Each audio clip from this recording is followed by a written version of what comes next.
got something a little bit different for you today, so I'm glad that you could join me.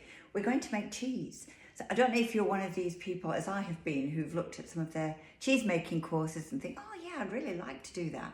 And then they're pretty expensive and it puts you off. But cheeses, soft cheeses, are really so easy to make in your Thermomix. And they're only costing you the cost of the milk, basically. You might have to add a little bit of vinegar or a little bit of lemon juice, but you're making your soft cheeses, ricotta, cottage cheese, quark, halloumi, and today we're making paneer. So paneer has been a bit of a favourite of mine because, as I say, we do love curries, and one of the curries I've been intending to make, if I find the book, is this one. It's called a chari paneer merg. So it's a combination of paneer and chicken in what sounds like quite a spicy, pickly kind of sauce. So it's definitely been on my must-try list for a while, and we're going to make the paneer now. I'm going to show you how easy it is to do that. We're just going to start the recipe. It's on Cookie Dough, of course. Just start cooking. And it's asking for 1800 grams of full cream milk. So I'm not sure why 1800. I'm pretty sure you could put the full 2 litres in if you wanted to, and just adjust the vinegar that we're going to add to this a little bit. Some cheese making requires vinegar, some cheese making requires lemon juice, but both are going to curdle the milk, and then we're just going to separate the curds from the whey and process the resulting curds in different ways to get the end result that we want. If you want to make goat's cheese, for example, you just start with goat's milk. We're going to pop the measuring cup on, and the first stage is just to heat this milk. We're going to heat it up to 80 degrees. It's just going to pasteurize the milk.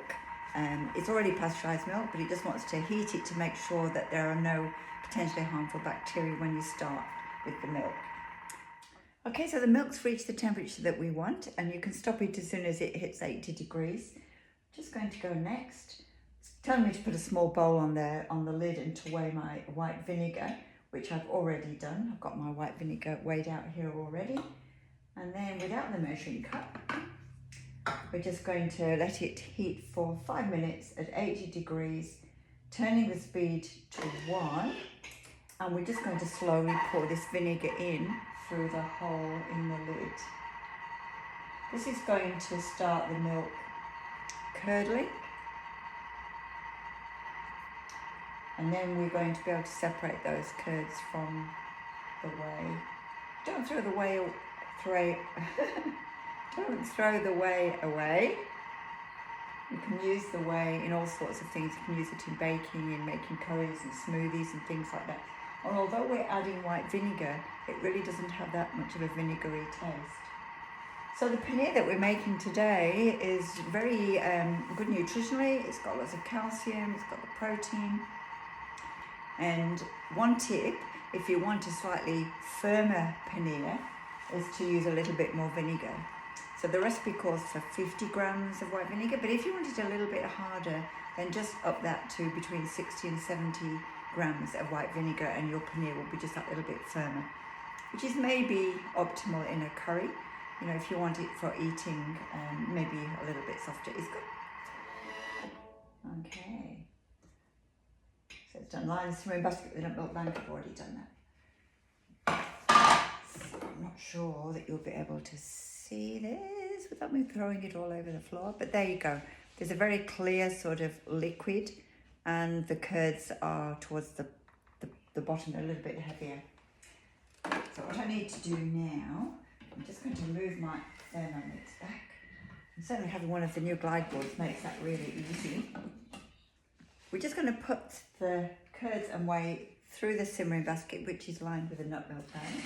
I'm just going to pop this into a spare bowl and just pour the contents of this bowl into this bowl. It's one of the advantages, definitely lots of advantages to having more than one bowl. Hopefully you can see the curds just falling in to the basket from there. Look at those beautiful curds. So this is basically a cottage cheese. So if you wanted to have a cottage cheese, this is basically what you've got. And they are quite firm, which is the additional vinegar that I put in there. So I'm just going to lift the simmering basket out of this bowl, which is now full of the whey, and transfer it back to the first bowl. And this is just going to now sit here for 30 minutes. It's going to drain. So this is all the cheese that we've got in the bag here. Okay, my paneer has drained for at least 30 minutes. Here it is in my nut milk bag. So I'm just going to pop it onto a board, put a flat plate on the top, and then just add some weight. So I've got this is a 5 kilogram weight. I'm just going to pop that on the top. It's going to squeeze more of the whey out, so it will get a bit wet on the board. You can tilt it a little bit, or I can just keep an eye on it and just mop it up as the whey comes through. And that's going to sit there for a couple of hours.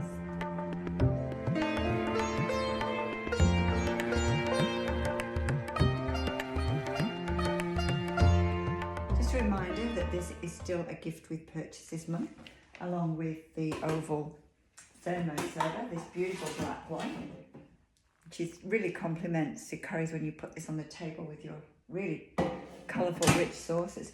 But there's some exciting news, and that is that you've got a choice at the moment for the next week. I think it finishes on the 22nd of August.